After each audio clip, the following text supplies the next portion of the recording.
This is a camp dress, Apache camp dress. They call them a score dress. And it takes about probably, I don't know, 10 yards. I don't know much about dress. But a lot of this dress came from the Mexican style.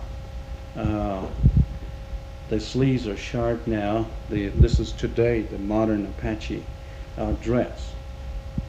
And it's just real, real wide, and it's beautiful. And you'll get to see a lot of these during the fair with many colors. But a lot of the things is blankets and seem like came down through the influence of the Mexican people with lots of trading, I imagine, in the early days, and getting the idea from their dress. The Apaches would have bridge cloth. The man would have the bridge cloth, and the ladies probably didn't have very much, like they were probably topless. And but later on they began to dress more. The Apache dress, they're covered more so than the old days. But these are some of the old from the old time that we have shown to you about the camp dress. That I thought I'd bring that into you. That tradition probably came from the Mexican people.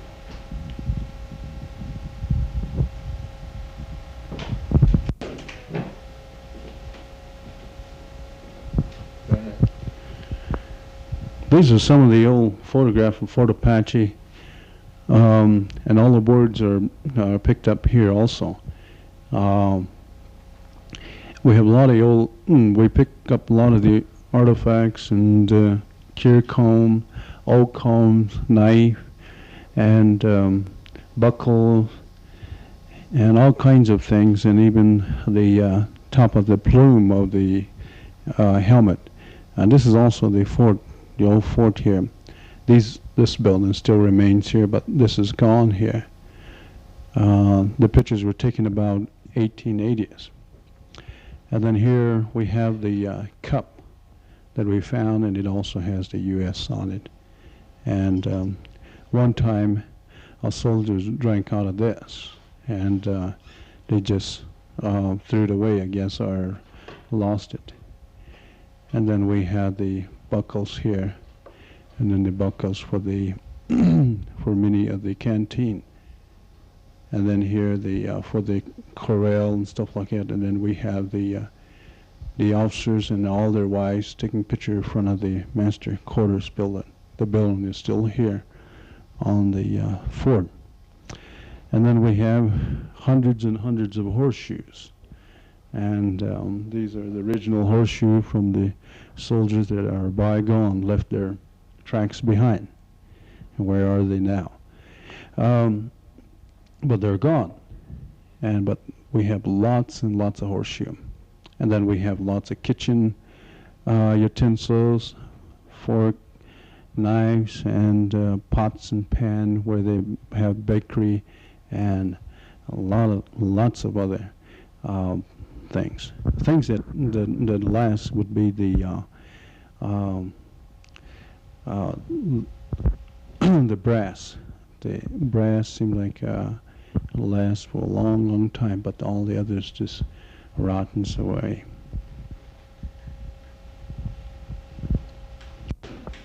This is a Mccullen Saddle. The Mccullen Saddle were used probably in World War I. But the cavalry would use this, and it's real light for the horse, and they usually use a lot of little guys on riding the horse because it's easier on the horse, and to be a cavalry. And they have all the rigs tied to the Mccullen Saddle here, and this was a very important rig in the old days, but it sure is rough. When you're riding it, it gets hard. You have to be tough to be a soldier in the old days. And sometime the Apache scout would tell us that their pants or their seat would all be torn of riding hundreds and hundreds of miles back and forth to Mexico, of trying to get the renegades, the outlaws, and trying to capture a lot of the guys that are running loose out there. And what the Apache scout would do is to go hunt them, and then they killed him, and they cut their head off and then bring him back in the gunny sack and identify him that way and bring him back to the officers, and they'll find, yeah, that's him. And then, you know, we have many stories like that about the Apache scout. So that saddle had been used, I guess, and it's a very important part of the history.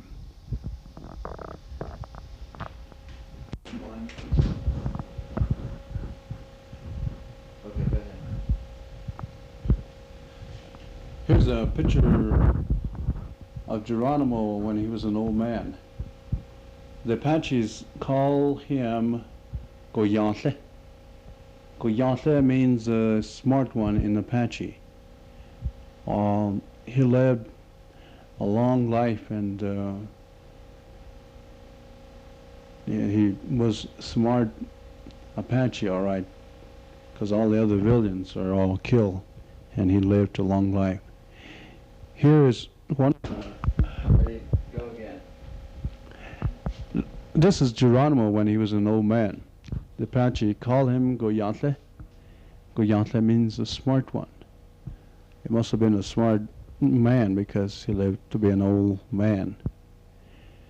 And here's Geronimo's wife. I'll leave one of his wife that maybe is buried in Florida.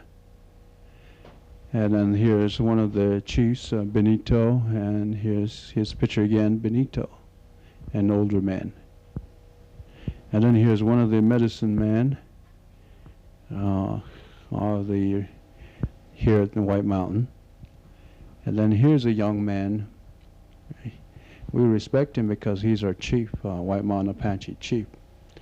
He won a Congressional Medal of Honor.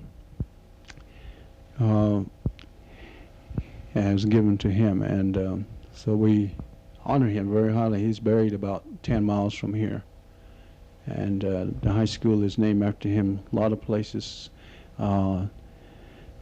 Altasay Hall and Fish Hatchery and others. There's still a lot of families that are named by Altasay. And then here, going back to Geronimo and his warriors. And then here Geronimo was captured here, and General Crook and all his men, and then the Apache scouts. And also here Geronimo and all his warriors, and here they are again. Where's all, go to his warriors again? Yes, Geronimo and all of his warriors here. Okay, then we're going up. And here, this is all Geronimo's warriors again, painted. These are the only places where I see people's face been painted for a war or something like that. And then here we come to Medicine Man A2. He's very popular and people love him dearly here, but he's been gone for a long time. And these children, we don't know, they're Apache children. And their children look like, they don't have very much, but look like they're healthy there. And then here the girl, puberty girl, she was shy of camera, looked like. And then these are all the puberty girls that have been painted with the pollen. And red, probably chalk like earth. And then we have the Apache girls in their puberty buckskin with the tooths, and then with the plate where they usually put the pollen for ceremony, yellow pollen. And then we have the Apache planting their corns and the harvest, and they have a pumpkin. They have a burden basket in the back and carrying it around her head. And then she has this Apache Kemp dress here. This is at White River. You can tell by the mountains. And then here's a little process on the basket, the burden basket. Start from the center, and then you work it out, and then add in a lot of twig sticking out, and then you come to the halfway, and then here's a cat's claw. The black is the cat's claw here. It's a design that goes on to the black to the finished product here.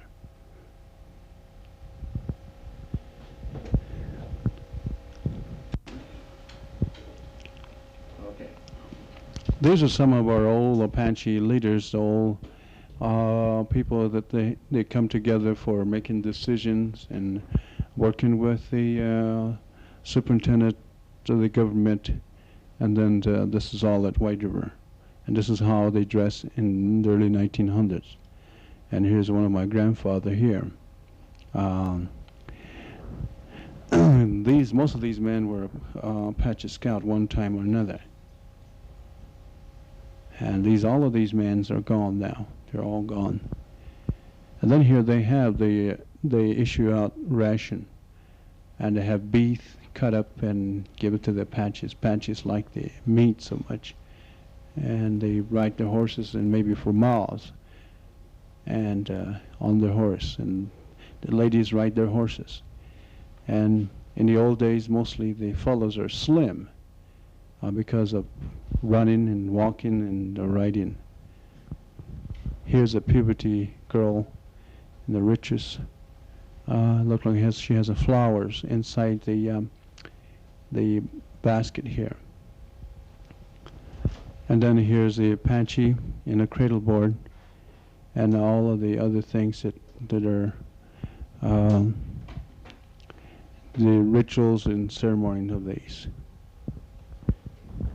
And let's go over to here we have some of the old photograph of the Fort Apache in the 1879 here, the old Fort Apache. And then come down to White River. This is White River in the 1922, and then White River in 1931. Now we're going back to the family A81, Russell Johnson and his family. This is how the Apaches traveled in the old days on the donkeys and their family. There's a boy behind the father, and a boy behind the mother, and then the daughter on the donkey by herself. And there's Mccullen Saddle that they use a lot for all of these here. And then also here, bringing in the harvest on the donkey out of the mountains, and where they have their harvest. Okay. And here's a family in the old days with a lot of moccasins here. Some moccasins were torn, and the blanket was very important, and the clothes were very important. And I don't know where they got these, maybe from the Navajos. The Apaches don't make rugs. And then here, this photograph was taken at Canyon Day. Most of these people are gone. These are my relatives, Dazen, Edgar Dazen, and other people. And this is the Apache Wickiup. This is how they lived in the old days in the Wickiup, their permanent dwelling. And here the Apache family here also, and the simple plain dressing. And then how the cradle board, the old styles are different from today. These photographs are all important. And then here are seeing people that has a better clothing and warmth, and see like these people look intelligent here, very intelligent. Okay. Here are some of the folks here, and this was a Kanishbal at Canyon Day, and this is David Kane and his wife, Helen Kane.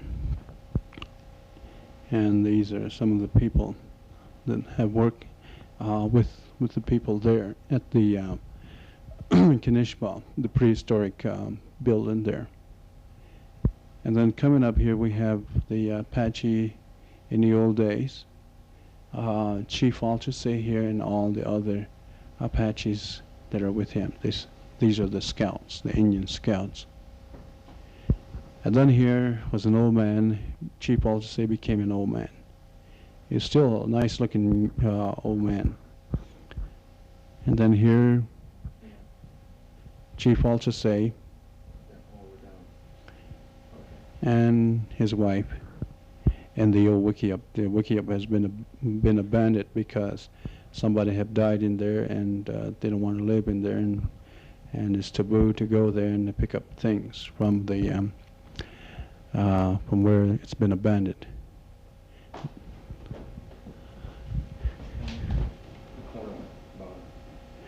And here we've seen this photograph of these people before, and this is also donated by Arizona Historical Society. And here's General Crook and Chief Alchese and one of his scouts also. General Crook always rode a donkey, and he had a shotgun, and he always in the civilian clothes looked like he's always the opposite, probably from the military regulation. He always did the other thing, but there he is. And then here, Chief Alchese and a lot of his cowboys or others that are with him. This is Chief Alchese. Also Chief Alchese here. Chief Alchese, Chief Alchese and John Dazen from CBQ. Then here's a Apache lady with two of her children. Looked like this was probably in the 1900s here. And then coming down, we have the a lady posed with a picture with a lot of her buckskin outfit, and then all of her tooths and burden basket, and then also the basket like a plate. And here's a Tonto Apache, and eagle feather is very important to the Apaches, and the turquoise, and lots of beads around her. The Apaches lady always had a big role of providing. They had to bring in the wood on their back, and so they played a very important role. They were very important because all the clan system goes through the mother and all the ladies. Here another photograph. This is a very interesting photograph because this lady had committed adultery, and so they had to cut her nose off. The other relatives that had to cut her nose off signify that she has committed adultery. So this is very important. And Geronimo, this picture, I don't see Geronimo as like this, but many people do imagine, but as the Apache, we don't see ourselves like this with two horns. It looks like plain Indians. And I imagine when this was taken, probably he was with Buffalo Bill's show in Oklahoma.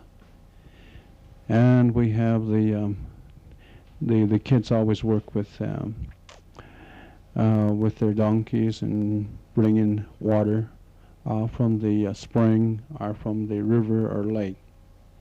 And then here is one of the picture of a captured white boy in Geronimo's camp in the 1886.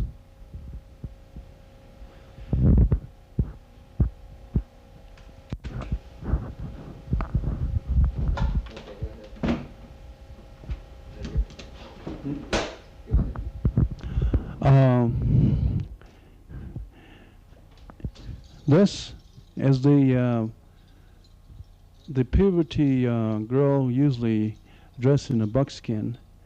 This is the top, and then there's a bottom underneath here. On the puberty ceremony, would usually wear this for their dance, for the puberty rituals.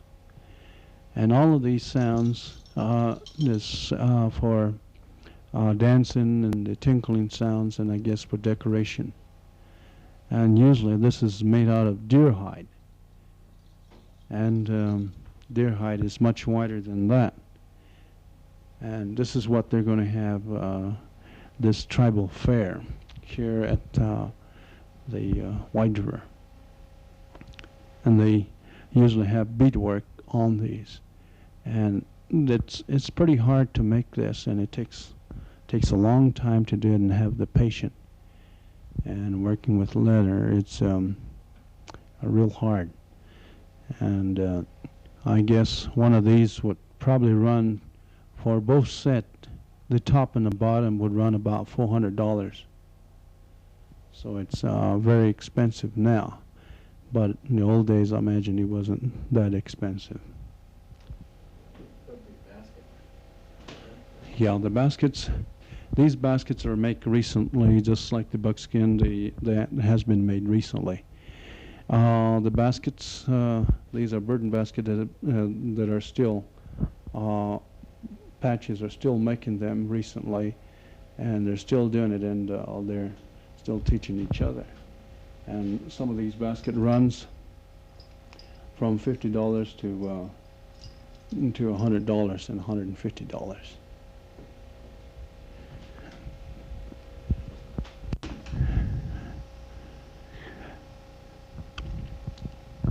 These beads are made by the Apaches here at the Culture Center from the reservation here. The beads probably come in from the Mexicans, and the Apache picked it up. And they do a lot of beadwork, like the wallet and around the bottle, and then the miniature burden basket, and even little moccasins, and with all kinds of color. And they have some of the craft at school, and some in community building, and even some of the church people are making a lot of the arts and craft, and sell them individually, or some as a group like the church. Here at the Culture Center, we're trying to promote arts and craft to help our people, and also to keep the arts and craft going for them, and so that they won't lose their craft as they're making all of these arts and craft, the beadwork. We have here the belt and the headband,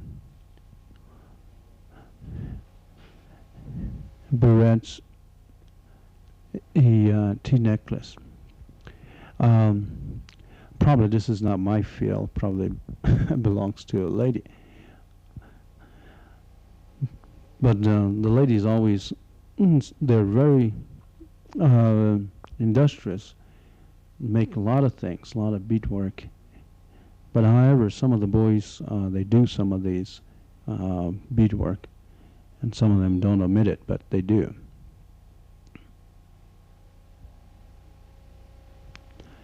There's a lot of necklace, this plain necklace. And the girls, maybe a teenager could do this, and also maybe 10 or 11, 12-year-old can do this, and even the older people do this. There's a lot of daisy chains that people like to do, and we sell them to people, and they ask them for it, and then we certain color, and then we'll make certain color, and then they request for a special one, special order, and then we go to these people and tell them, and then they would make it for us and then give it to our customers. We have the cradle board, and cradle boards are for sale. And Apache's always looking for a cradle board. And, a lot of babies have been born here on the reservation. Imagine there's over 8,000 Apaches here, and we have lots of work on the medallion beadwork, beautiful beadwork, necklace. And then this year the bicentennial, and a lot of red, white, and blue has come in, and people have requests for that because of the bicentennial, the American birthday. And the necktie, we have the necktie type of beadwork also. And we have necklace on looms that have been made. And then we have lots of keychain. Keychain also are popular among the Apaches, and it's easier to find.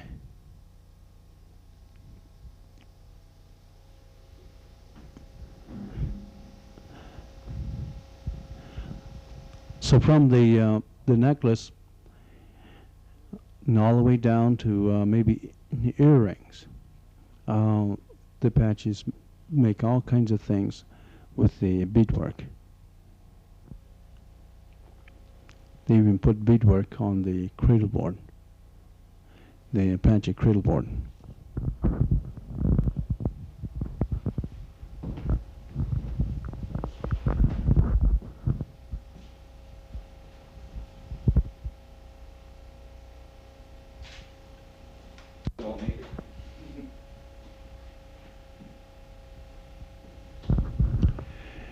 We have the Apache Arrows here that has, people are still making some of this. The reef, they will go down to the lower climate where there's water, and they usually have a hardwood in front of the arrow. This is the regular arrow with the hardwood here. And then they have the arrowhead flint here. And then the sinew is tied. It's a deer gut. The sinew is tied around. And then the feathers to the arrow is the turkey feather. And they split the feather, and then they tie them with the sinew, the bottom, and then top, and then they put the arrow. And they usually call the straight arrow a male arrow, and it's a crooked arrow is a female arrow, because they usually shoot crooked. And then we have the painting of the Apache crown dancer. And then we have our trophies. We have our trophies here also that parade our state fair trophies that we've gotten for the tribe here, the culture center. And then we have the arrowheads. People donate a lot of things on the arrowheads because of the culture center, and we appreciate the donation to the culture center, and to preserve the heritage and the culture here, and so kids can look at them. And then also we have the old Winchester 3030. That's about 1905. And it's, the Apaches used it. And they still were using it, but they want to get rid of it, and so they gave it. And then also we had the Apache stick games that we still, people still know how to play them. And all they have to do is drop them on a flat rock, and it lands on color, and it has a certain numbers. And it's almost, a game is almost like Sorry, and it deals with numbers. And it's a very interesting game. They can play all night long with the stick game. And then we come to the back to the soldiers. the scouts here at Fort Apache. This is a spurs the soldiers would have for their boots, and and then this also is the dress helmet for the Indian scout. On top of the eagle is a cross arrow representing the Indian scout. The plume, this is the horsehair. Its color is red and white. And then it also has the cross arrow on the button on the side. And these are replica, and the belt, the canteen, the pants, and then the coat. They all goes with the dress helmet. These all belong to me. I supposed to belong to the Fifth Calvary from Tucson. We go on a parade and we go into scrimmage encampment, and we have a lot of very unique relationship with them, learning about each other. Then also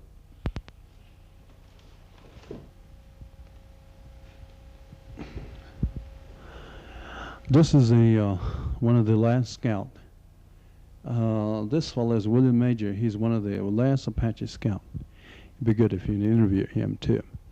He's here in White River. He's the only one that is alive from the old scout. But the other gentleman is my grandfather, Quintero.